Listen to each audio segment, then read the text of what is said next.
協移交嚟到新都城一期嘅協助 F 單位，實用面積係382平方，我哋睇先。呈長方形嘅下飯廳，完全冇走廊位，全屋嘅光線非常之充足。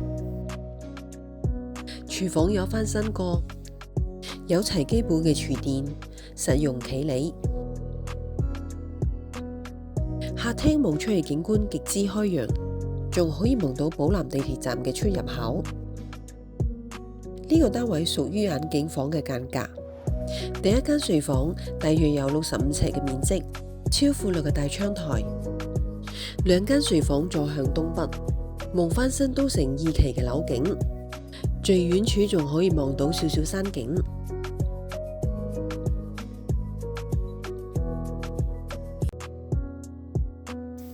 呢間睡房大約有68尺嘅面積，有雙邊嘅窗戶，加強房間嘅空氣流通。浴室採用明窗嘅設計，原有嘅浴缸改成淋浴間，方便打理。全屋唔需要特別大裝修，即買即住。如果大家